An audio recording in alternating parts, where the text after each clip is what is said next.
Welcome, everybody, to the Rise PSS, the post-sermon show. My name is Ben. This is Alicia. We are your hosts. We're excited to be with you today for episode number 30.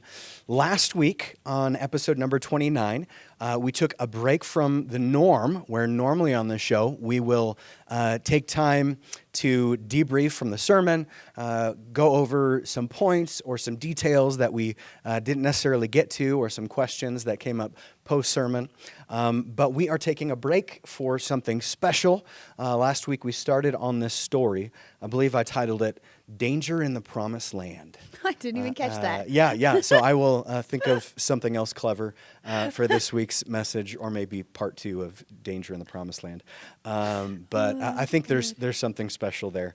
But if you missed any of the story from the beginning of Alicia being in Israel, and God's hand being on that, and the Lord just truly bringing her and her team into Israel for such a specific time as this. If you missed any of that, go back to episode 29. You'll want to listen in. But this week we're going to continue on in this story and hear about kind of what else the Lord brought you through as you were in Israel, right? The missiles were flying overhead. You guys were in and out of bomb shelters. And I know just like any of those times when we have conversations with people, that's the same thing as on podcast. You're like, oh, I should have said this, or I could have said this better. Like, especially when they're like comebacks or whatever. But it can be, it can be the same for the podcast as well. So was there anything you wanted to clarify or add to in terms of the conversation we started last week? Yeah. I don't know, just being able to really, I don't want to say put ourselves in Queen Esther's shoes, right? As we read about Esther in scripture. Mm-hmm. And you say that funny. I don't know why. Esther. Well, her you name is a funny. Her name is a funny name. I'm just making fun of you.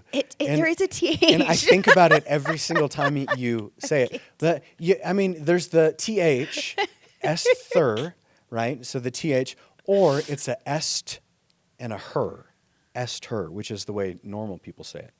Oh, thanks. But anyways, you can go on. So as I had mentioned last week, the trip was titled Awakened and Empowered, the Esther Mandate. Hey. See, there we go. And the idea that we're looking at the story of Esther, because this is wrapped around Purim, and God had placed her in a specific place and time for a purpose to bring freedom to her people. And to do that, she had to be bold, and she had to be courageous, and she had to have this deep faith that God was going to carry her through, that God was going to protect her as she went to the king to ask for the freedom of her people. And so there was this boldness and confidence and courage that she had. Mm-hmm. And so as we stepped into this, not realizing how much that was going to play out for us, stepping into, to Israel and not seeing that we were going to have bombs flying, like you said, around us, and we were going to have courage. We were going to have to be brave. Wow. And so it's almost like God knew what you were going into beforehand. Almost, right? Okay, fascinating. Yeah. And that God was going to be faithful to bring us out and to protect us. Yeah. And so just so neat to be able to sit and reflect on that and be like, this wasn't just a title for a trip. This wasn't just a trip to go see things, but God's hand truly was in this moment and in this trip. And then, we see in scripture that said that Esther's for such a time as this, that God had chosen her. Yeah. And that God had sent a company of women, a delegation of woman leaders and pastors for such a time as this to be, and I think I said this part last week, but to be feet on the ground in Israel, in the land, in the midst of what was happening, in the midst of this monumental moment in history that's happening, where we see things shaking. Mm-hmm. We don't know what the outcome's going to look like. God does, right. But we don't know what the outcome's going to look like. But it looks like things are headed in a way that maybe will bring freedom for God's chosen people there, and may bring may possibly bring peace Sure. to that area, at least to a different degree than things have been right now. It's shifting things. No matter what happens, things are shifting and changing, right? And so to be there in that moment, to be praying and contending for the people there in that place, and actually made me think about today as we're praying in our prayer time here at church, of just we were praying for the Mormon community around us. And just realizing that like God has chosen us for such a time as this to be people with boots on the ground, just as we had boots on the ground in Israel, contending for the Jewish people and peace in that region, that we are called for such a time as this with boots on the ground here in southeastern Idaho to contend for the people around us. Yeah. Well, that's a huge aspect of like God's sovereignty, right? God knew ahead of time the exact time and place. Like we didn't have a choice in the parents, the families, the influences that we would have, where we would end up in different seasons in our life. I suppose that one we had a little bit more choice. But again, as Christians, we're yielding our lives to Jesus and saying, where do you want us to go? What do you want us to do? And how do you want us to do that? But I think that's a really good and encouraging message, that you're bringing out of this story of Israel, of you being there, of each one of us just recognizing that we're in a specific place for a specific reason. God has a purpose. God has placed us on purpose. Yeah. And so we all have those spheres in different moments. I think perhaps one of the hardest parts of that is the stepping outside of the moment and stepping back and just saying, God, you're sovereign over this. You knew this was coming, especially as it's like a traumatic or some type of crazy situation. God, you knew this was coming, and I know that you've prepared me for this, and I know that you're ready for this, and so I just want to remain available to you in this moment. It's important. Yeah. And I mean, I think that plays into too, like God knowing what was going to take place, right? And I think can bring me to my next thought, which is just that, for those of us on the ground, sure, there were probably moments of anxiety, I think that's just the reality of our flesh, right? Yes. But as an overall, like I said this last week, there was such a peace over the women that were there in Israel. There was just such a peace over us through the whole thing, and through having bombs flying overhead and being in and out of bomb shelters and not knowing when we were going to be able to flee and leave and get back to our families and all of this. And then we were there thinking about our families back at home. Well, what are they thinking? What are they seeing on the news? Because we all know the news can be a little bit over the top. They can speak lies. I mean, there's half truths. AI makes things look a lot different than it really is over there. I mean, there's so many things, but we just had this supernatural peace over us. And I think part of that was there's this understanding for me coming to this place of, I could step into fear for my life. Again, we talked through this and the breaking through of anxiety and all of that. So I'm not going there necessarily, but could have had fear for my own life. But there was this understanding of, okay, wait, but I knew God called me here.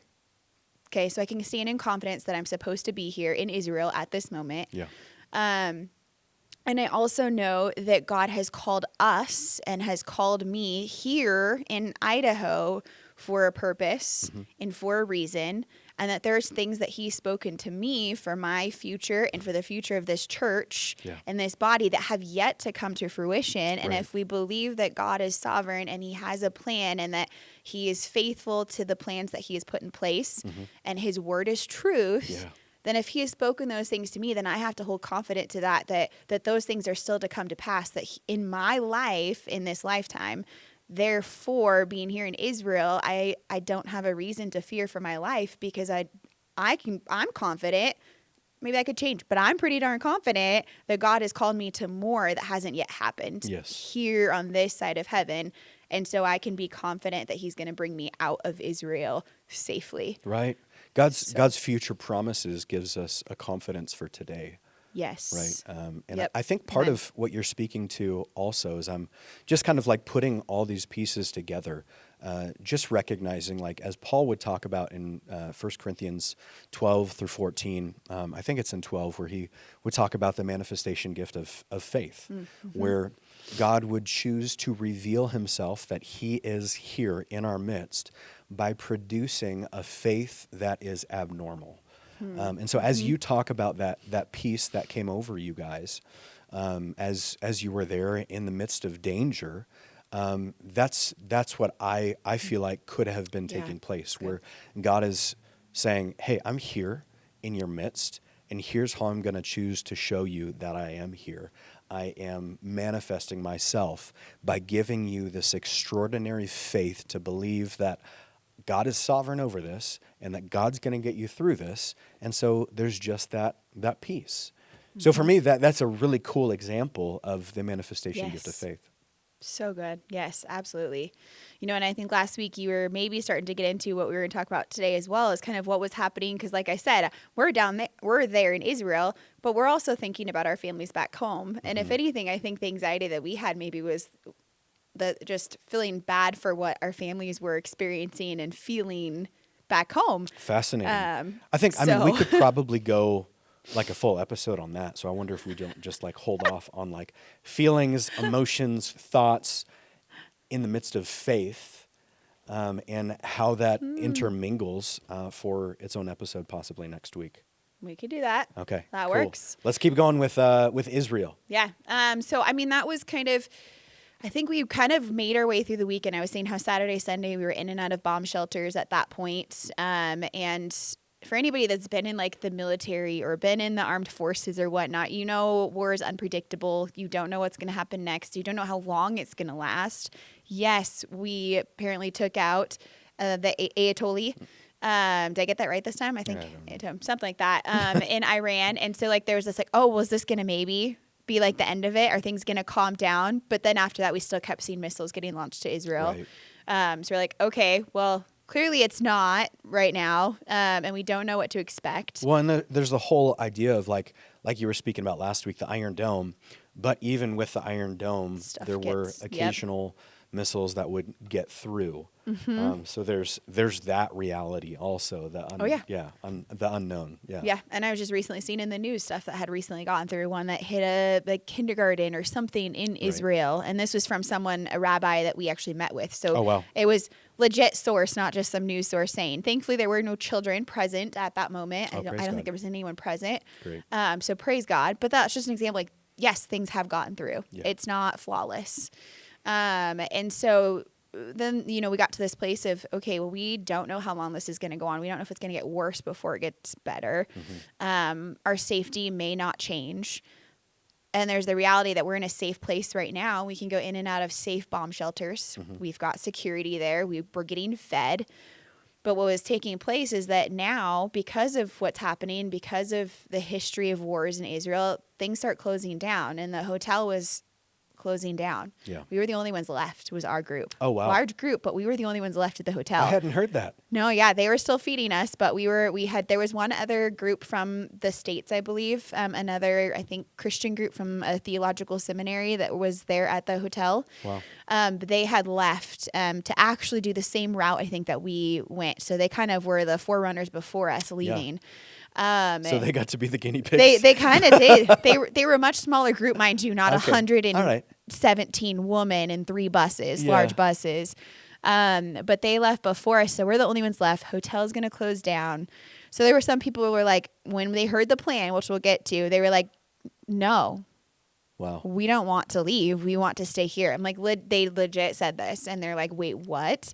They were not happy that we were going to leave. This was a very small group that had this feeling. Sure. But it was kind of that point where we're like, well, now you have no choice. Sorry, the hotel's closing down. Right. So we're not left with any other options. Yeah. And so through the team spending a lot of time in prayer, I mean, they were up through the night, trying to figure out what exactly are we going to do and making preparations, because trying to prepare for 120 women. Yeah. When you didn't have plans in place yet is a lot. Yeah. And so, what are we going to do next? Where are we going to go? When are we going to go? And you had outside voices from other people that were saying, hey, we got some ladies over there. We don't want them going on an unsafe route. Right. But they're also not feet on the ground. And so the decision was finally made that, okay, come Monday morning, and we found out Sunday night that come Monday morning, we are getting on buses and we are driving across Israel or down Israel to Egypt. Wow.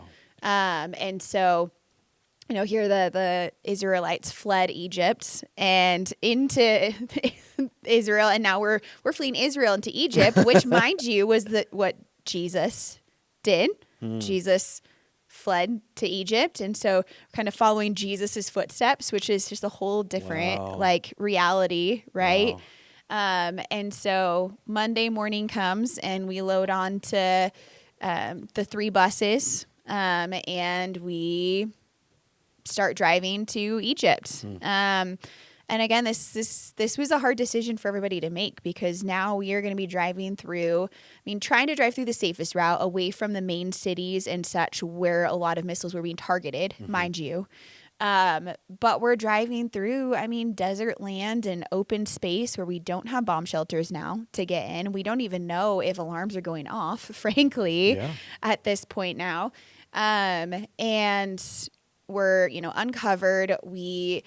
You see in movies that people like the Taliban and the whatever, right? And you see all this stuff, how they can track your phones and see phone signals. And I think there is actually reality to that. There's technology where they can track cell phone signals.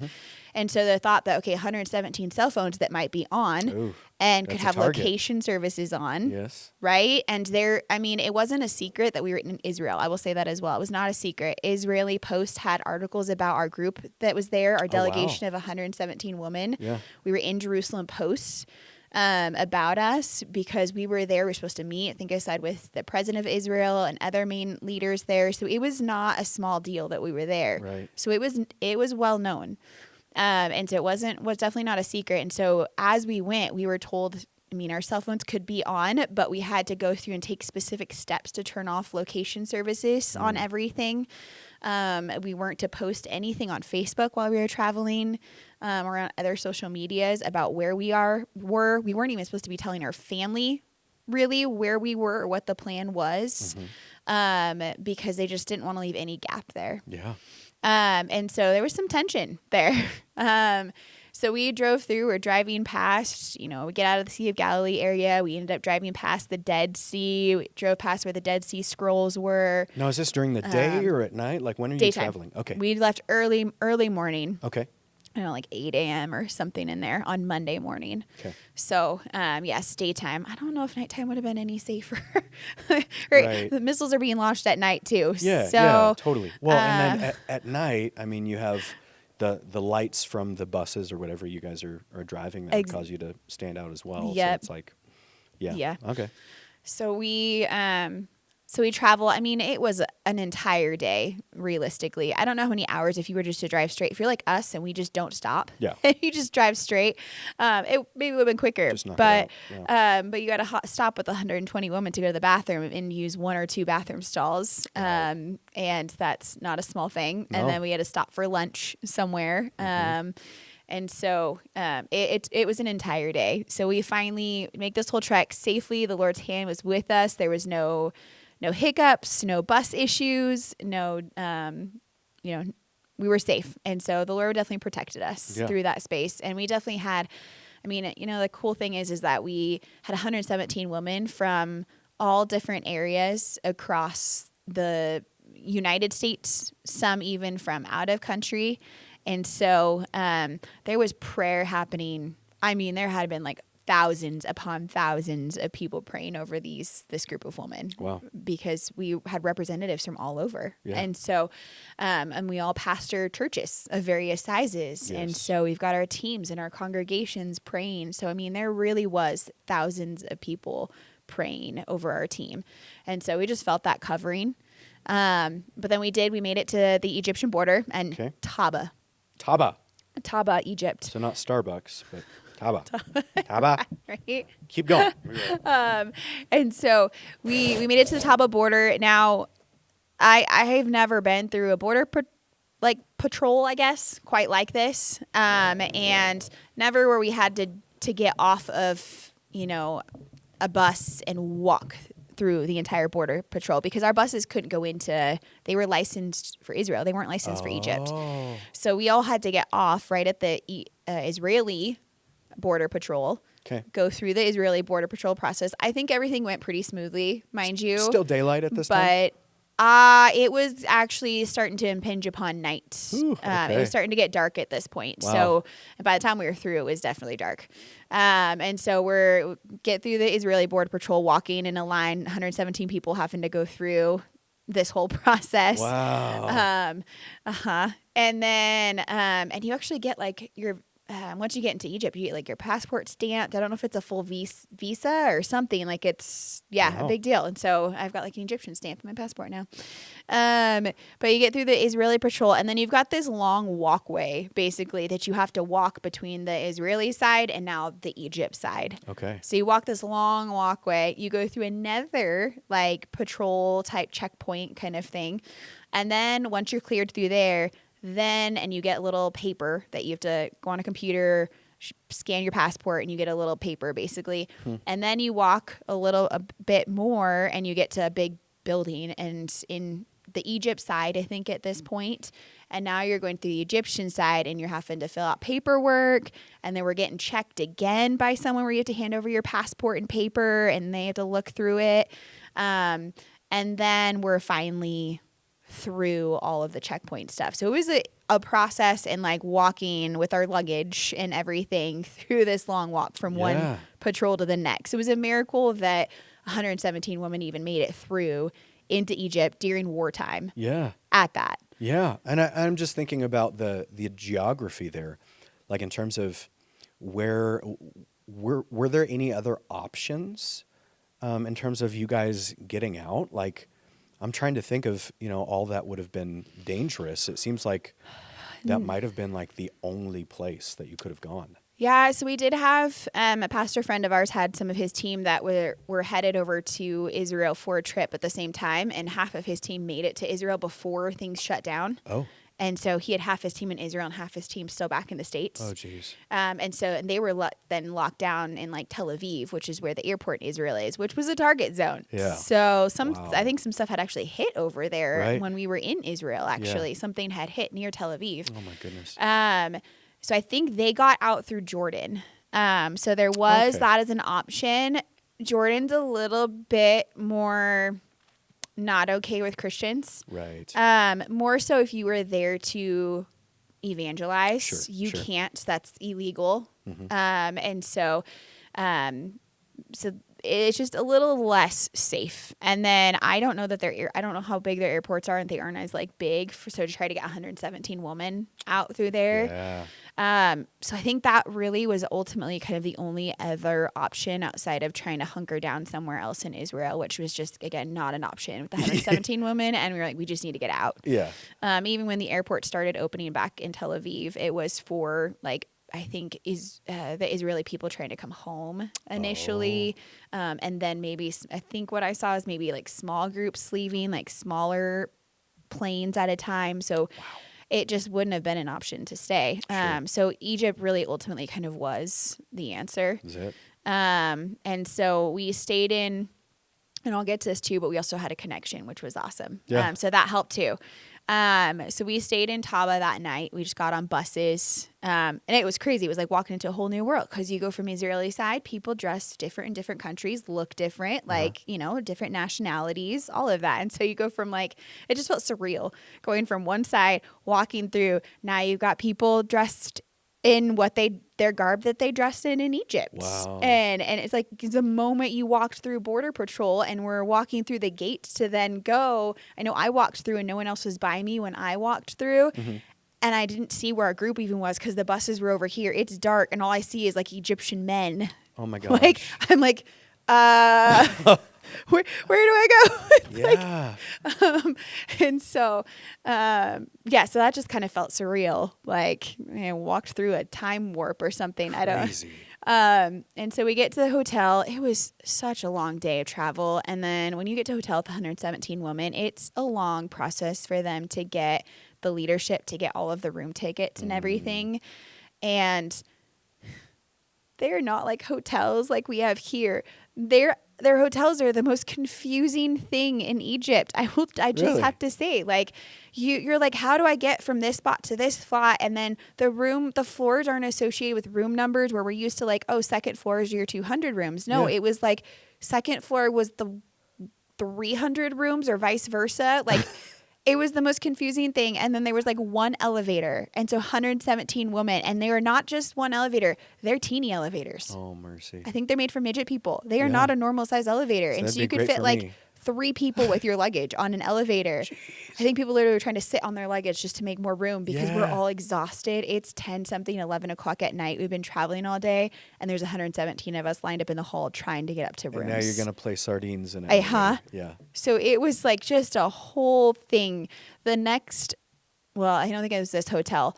So I'll get to that a little bit. That was something else. But, and so, we're in Taba overnight. The next morning we get up, we eat a quick breakfast, and we were again on the road for the second day of travel in a row. Jeez. So it was quite the journey. And so we travel another long day from Taba to Cairo. Okay. Now, Cairo is where the airport was All right, that all we right. would be leaving out from. So we traveled this long day there. Now, this journey took us through the Sinai Desert. Okay. And it is true desert Is it? with like rocky peaks and cliffs. And you've got the Red Sea over on this side that sometimes you see and other times you don't because you just see the deserty cliffs.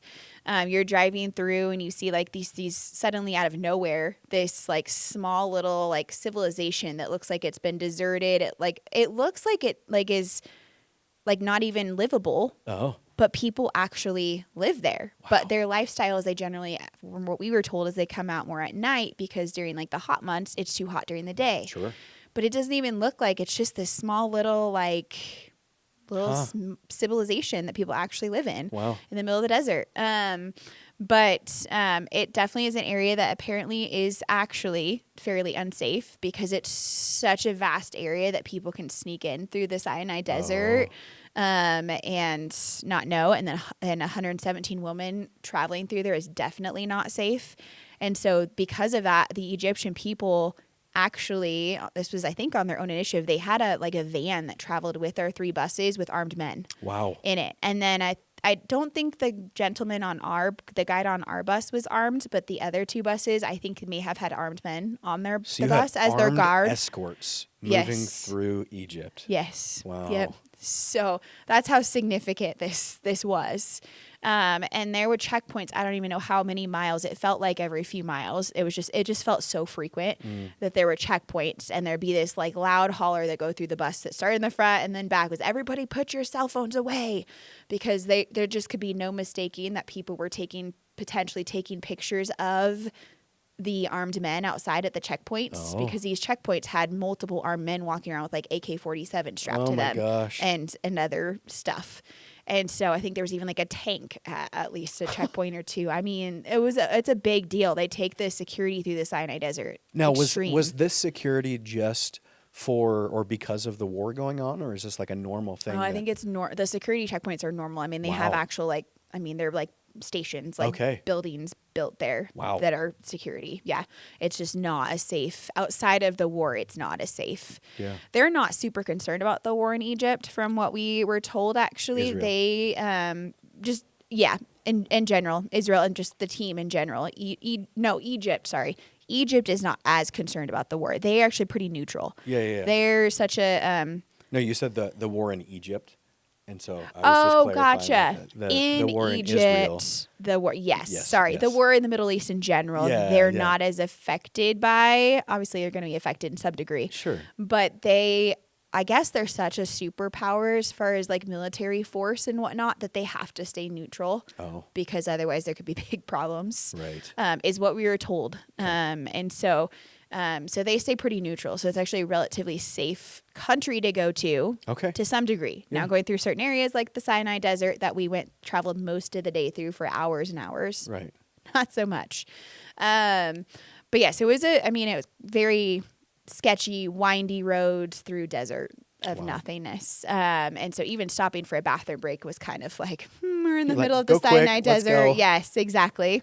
And so We made it through the Sinai Desert safely, though, Okay. with our guards. We got to Cairo. Now, they're really cool. And then we stayed in a hotel overnight there. Similar scenarios. Was it? Similar scenarios. This hotel, I feel like to some degree, and they were nice hotels, mind you. Yeah. Like, they served you buffet food, all of that stuff. Like, nice hotels. The people that worked there, the staff were super friendly, all of that. Just layout wise. The next morning, there was a lot of us. Literally, it felt like we were in a labyrinth, like maze. Could not find our way to the lobby to bring our luggage, and let alone to breakfast. Oh my gosh. So literally, we're like lost in a hotel. Jeez. It's not because signs aren't in English. They don't make sense. Right. And things don't connect the way that they do, that we are used to. Sure. So that was fun. But the really cool thing was, and this is when I kind of wanted to land here somewhat, is that on our team or with our group, we had a woman and with us, and I knew her before the trip through Wimmel as well. She's a pastor, and her husband, they're from Egypt. Wow. So she's from Egypt. So they're her people, as she would say. And so they've been living in the States for a bit, but they're actually in the process of like moving back to Egypt. But they take teams 7, 8+ times a year. They take teams to Egypt. Wow. And she has family that lives there. I think it was her uncle, I believe, that we met up with. And so she had connection. So she was exhausted and also going through the emotions of everything. Yeah. But she was she was phenomenal, and she connected with her family there and got set up to get a couple buses for some of us once we got into Cairo, and connections for like the bus driver. Or I think I think it was her uncle. I'm trying to remember. Was the one that even drove like the bus. Wow. I get one. It was just one. We all fit into one bus. Okay. But because we got in Tuesday night, and a majority of flights were flying out like middle of the night Tuesday night into Wednesday, like the first half to 2/3 of Wednesday. So it was like pretty much travel 2 days and then travel again on flights out of Cairo. Like people just needed to get home. But for you. Yes. But for me and a group of us, there were, I think, 13 of us, maybe roughly, that were planning to stay. So this was Tuesday night when we got to Cairo. We were planning to stay to Saturday and then leave Saturday. Because we're like, okay, Egypt is pretty safe. Like, we've got connection here. We have way out. The airport's nothing's going to happen with the airport here. So we were actually going to stay and do some stuff with our friend that's from Egypt. There, and then we were gonna she actually had a Sudanese outreach event already planned on Friday there, this big outreach thing for the Sudanese refugees. So like, wow, we can minister, we can be part of this, like this is gonna be really neat. And her husband was in Egypt already with her daughter, I believe, and a team. They weren't quite in Cairo yet, but they were working their way that way. So by Thursday, I think they were going to be in Cairo. And so like, this would be really neat. We're here already. Let's make use of our time here. Let's just stay. And That's so your heart too. I can't tell you, like your family, your extended family is like messaging me, and they're like, yeah, she's got to get out of there. When's her flight or whatever? I'm like, well, our Alicia, she has planned an outreach to be there even longer, and yada yada yada. I was so excited. Funny. I know. I was like, we're gonna minister to the Sudanese refugees. Like, this is so cool. I'm gonna be in Egypt ministering. Like, I was really excited. But then our president here put out some things saying people should get out of any country around there, including Egypt was on the list. And our guy and our friend, pastor friend there, that was part of our team, she was like, I guess pretty safe. But like at this point, Pastor Marion, that we've talked about before, who leads Wimmel and all of this, phenomenal. Her shepherding, pastoring heart started rising up, and she's like, okay, like I need to get our ladies out. I need to know that they are safely out. Yeah. And so that we don't risk for some reason getting stuck here too. And so we switched flights again. And we moved our flights up. Okay. So now we were going to be flying out majority of the rest of that 11 of us that had planned to stay on Thursday. Okay. But we're like, our friend who's from Egypt, she's like, I want you to be able to see these things. And we're like, well, we're not leaving till Thursday. So what are we going to do all day Might Wednesday? as well fill our time. Yeah. What are we going to do all day Wednesday and such? And so, and there were some people that were leaving Wednesday, but not until later on Wednesday. So they were like, well, we want to be part of this too. And so this is where she got her uncle roped in and got the bus together. And they took us to see the pyramids, and they, what else did we do to say? Oh, we rode camels. Mm-hmm. So then we got to ride camels there. Yep. And then we ended up having to get back, so the rest that needed to leave Wednesday night could leave. Mm-hmm. But then we got to go with her, just this intimate group of the 11-ish of us, then got to go with her uncle and such, and go into like the heart of like where their people kind of are and where they're and whatnot. And it was the end of, gosh, what was the celebration? Was it Ramadan?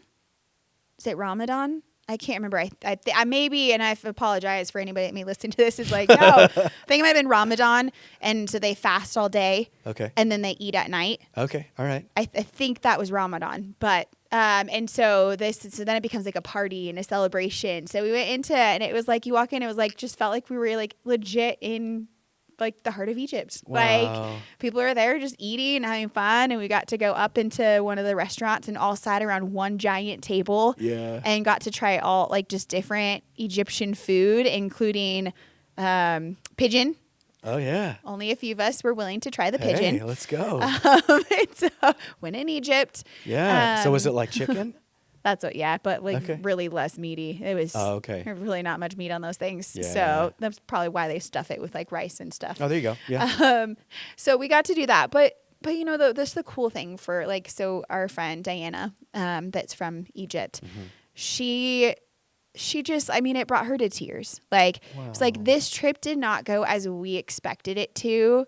But God knew what he was doing. He had a plan, and he brought people that meant a lot to her. So our team and a lot of us that like work with her with Wimmel and stuff as well, brought what she felt like were her people from the States and whatnot to her people in Egypt. Like, and she has a heart to bring people to Egypt. Like, I've talked to her about this before. Like, she has a heart to get people to Egypt to see what like the Lord is doing there and what is so special there in Egypt. Yeah. And so she was like, this would have never happened in any other circumstance, but God brought you guys to my people here for you to be part of this and to see and be on the soil in my land and to pray over my people on the soil here. And so we got to pray over her people. And before we left, this like small intimate group of 5 or 6 of us that were left at the very end found a corner, because you can't actually be praying out and open either. So they asked the front desk at our hotel if there was a space we could go.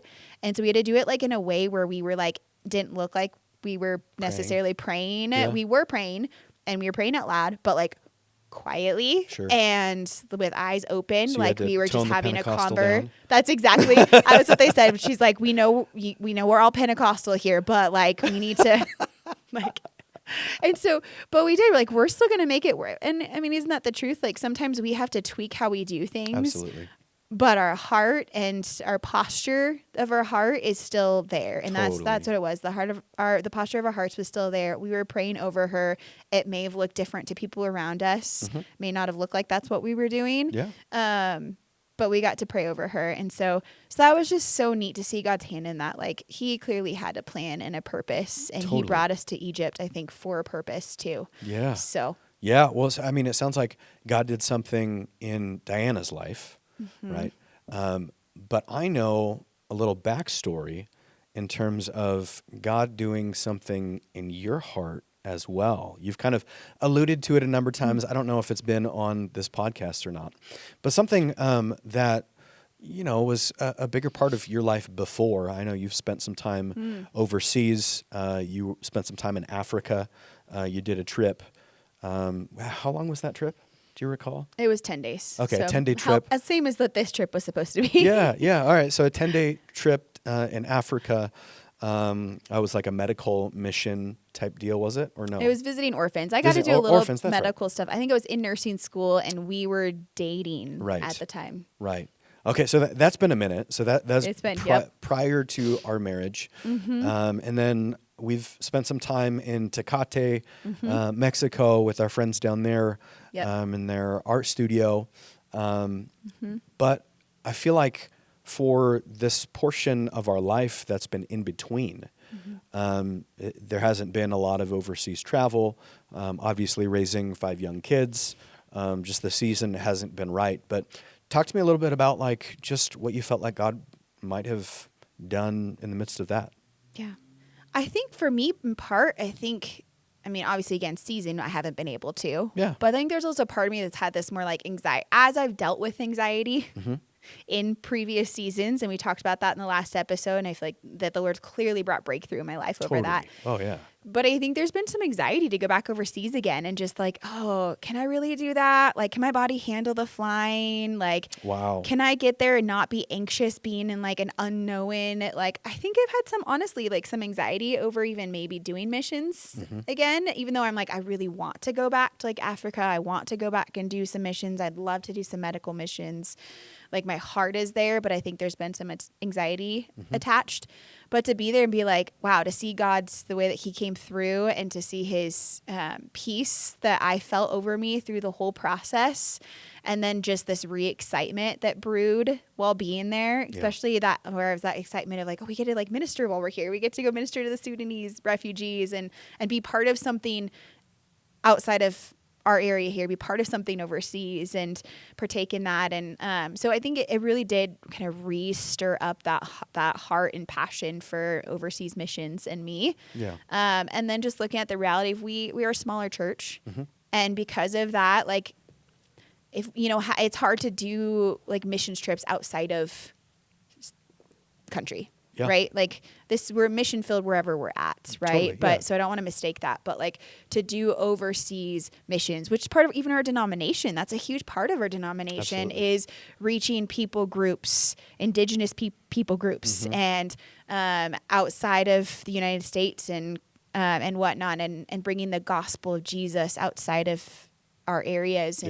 And so but it's just been so hard in like having a smaller church because we don't have people who either financially can, physically can, and it's just difficult. And so, so we really haven't done like missions trips since we have come to the church at least. And so it's just restir that in me like, okay, maybe this is something that we need to start looking at doing. And that may be small. It might start small of like just like a team of 3 or 4 people. Sure. We've been on a team of like 7 people that went to Tecate, Mexico. Yeah. And it was phenomenal. It was wonderful. Yeah. And so like that's doable. And so I don't know, just kind of starting to like stir that visioneering and that hunger and that heart in me. And so just kind of exploring with the Lord, what does that look like in this next season? What could that look like? Where could we start? Because I think we start small, and that's okay. Like their small beginnings are okay. Totally. And we have connections. We've got connections in Tecate, and now like that connection, like, well, what do you want to do with this connection in Egypt now? Amen. Lord? Like what could we do with that? Again, that could be small. I have personal connection now. And I love that because I love the idea of having like doing missions out of a place of relationship and not just like, oh, well, let's just go to this random place. Let's go here. But like, I think it's that like the sovereignty of God of like, okay, if he connected us to someone, then what's the purpose in that connection? Yes. And so, and I think we do that a lot in ministry of like, okay, this door is opened. Like we're not forcing doors to open. No, like what door is open? If it's open, then there's probably a reason that door is open. Amen. Yeah. And so how do we partner with the Lord in this? Yeah. So. Yeah, no, that's so good and exciting for what the Lord could bring about through that for us ministry wise and for our church and all of that as well. But did you want to go into? I mean, after that, you guys just kind of flew home, right? Like, yes. When I got home, I feel like mentally I was fine, but was I exhausted? Yes. I'm like between flying 13-hour flight to Israel, having a day and a half there, so you really didn't have time to like settle, and then the stress of in and out of bomb shelters and hearing alarms going off, then traveling 2 long days to Egypt, and only having a day and a half there before we flew out, and it was not as easy as flying out from Tel Aviv. Tel Aviv, we flew directly to from the States and would have flown directly back. Easy. Just sat on a plane for 13 hours. Yeah. We all, and everybody had to, there were not direct flights from Cairo. So everybody had to fly somewhere else and have at least one, if not two connections before getting back. And so, and some were connections that were right away where you had, a short window of time between your connecting flights. Sure. There were definitely some who had a longer connection.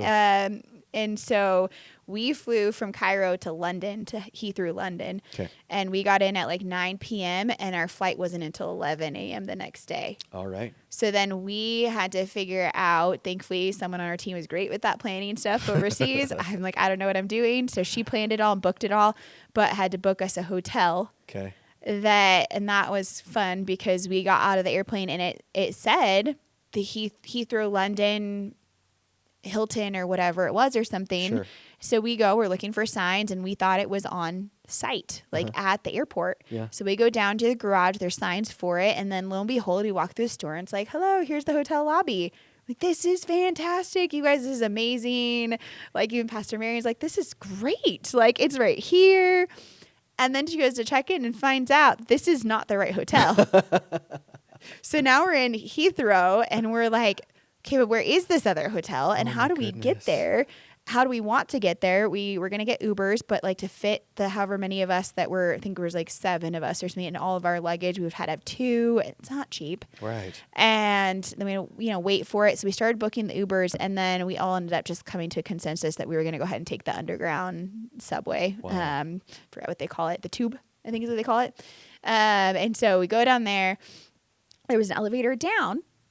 So we take the tube to where we're supposed to get to, the first stop. We get off of it. Well, it's like 40 plus steps up. They don't have an elevator at this one.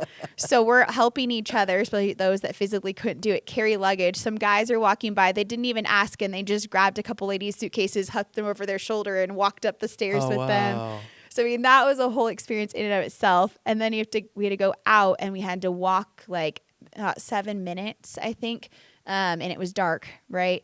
We're like, well, hopefully this isn't sketchy area that we're walking through in Heathrow, and it's dark out with our luggage to the hotel. Wow. So then we get there, thankfully get all checked in. And the next morning, thankfully there was a shuttle bus thing you paid $10 for, and it could take you directly to the hotel. Okay. So, or to the airport. So it wasn't just a simple, easy, let's just take a flight from Cairo home. Of course not. So, and then we all, got to the airport.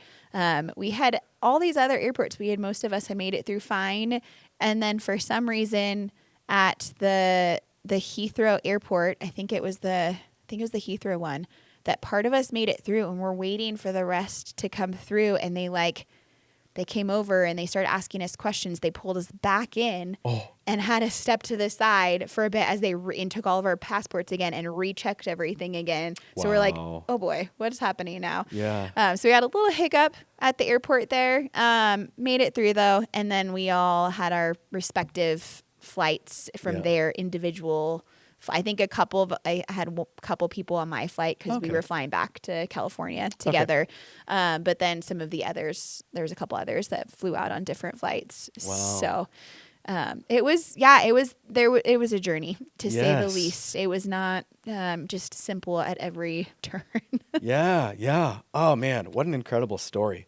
Well, I think next week we'll go through kind of the decompression, background emotions, perhaps things that were going on in families back home and all of that. So be sure to tune in next week for episode 31 of the PSS.